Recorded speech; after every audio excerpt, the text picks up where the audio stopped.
Despite a coronavirus lockdown, Franklin Lozado has been waiting outside this fuel station in Caracas for hours. He's among scores of people trying to fill up their tanks before supplies dry up. We have oil in this country. We shouldn't be queuing like this. Is it mismanagement? Someone must be guilty. Venezuela's crude output has actually doubled in the past year, but in September, the US slapped sanctions on the sale of refining additives and spare parts, crippling the capacity of the state-owned enterprise to turn the crude into usable fuels.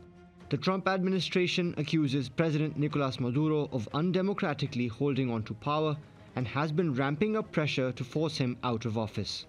Iran, another country buckling under US restrictions, has stepped in to assist Venezuela.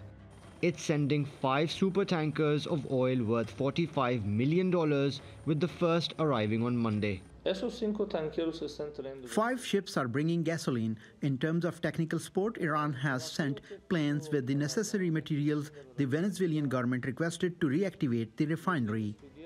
That's drawn a harsh warning from Washington, but Maduro doesn't appear concerned. We're ready for anything at any time. Our sister, the Islamic Republic of Iran, thank you for your support. Despite the president's apparent confidence, the Venezuelan economy is in crisis. Food prices shot up by 80% last month. The bolivar has depreciated by 60% against the US dollar so far this year. And the International Monetary Fund expects GDP to contract 15% this year. Even when the fuel arrives, Venezuelans say it won't provide a permanent solution. We need to test how car engine works with these additives. It's not that simple. This issue will not be fixed today or tomorrow. It will take time. The country is also running out of hard cash, so it's struggling to find willing suppliers to keep its refineries running. And with Washington fuming over the latest shipments from Iran, filling up at petrol stations could be even harder. Mobin Nasir, TRT World. Well, for more on this, let's bring in Dr. Hooshang Amirahmadi, founder and president of the American Iranian Council. Welcome back to Money Talks, Doctor. Now, it might seem ironic and confusing for some people that Venezuela, the country that has probably the world's largest known oil deposits, is looking to a country like Iran in order to get petroleum products. Explain to us why this is the case.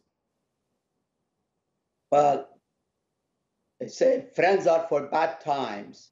Iran and Venezuela have been friends for a long time, in the last at least 2 decades. They have worked very closely. They are both despised by Americans, and that they are under sanctions, and they are just trying to help each other. And Iran also, I think, is in a better position to transfer oil to Venezuela.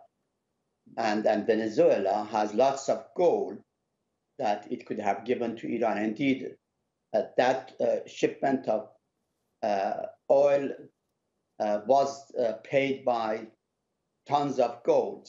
And I think in the middle, the United States understands that it just can't starve everybody in the corona time.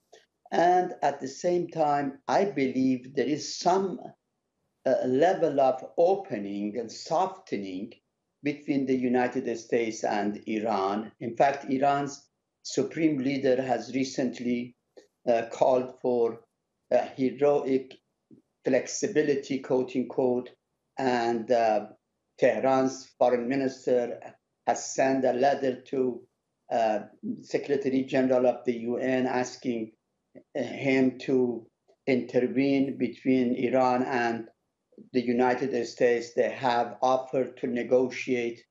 And the United States is, I believe, is responding by opening up a bit. And this, to allow this shipment to Venezuela, is part of that give and take. On the one hand, Iran is softening toward negotiations, and the other, the Americans are saying, all right, and we will be also a bit flexible in terms of what you do. That's really the bottom line. I am expecting some level of discussion to continue, soon between the two countries. I'm not sure if that will happen under this first term of Trump. I think they are hoping to get that done. But then again, we are in that direction. The European nations looking to continue to do business with Iran, circumventing US sanctions. Have the Europeans managed to do that? Europeans have had a hard time, but they are managing to do some business. There is some business still going on between Europe and Iran. A part of it is underground through third parties. A bunch of it is also direct in the name of the humanitarian aid and so on, but it is covered under that rubric, but that's actually regular trade. So, but they are not really very significant. Europe is very much subservient to Americans. In fact, Venezuela and other countries are less subservient to America than the Europeans are. It's only unfortunate that Europe, with so much power economically and politically, as well as militarily, should be so subservient to American. But they are. So I think it's because they are so integrated in American economy. Yes. That for example, the French sell more wine in the U.S. than it sells anything to Iran. So it's just a big chink, a big stake between Iran and Europe.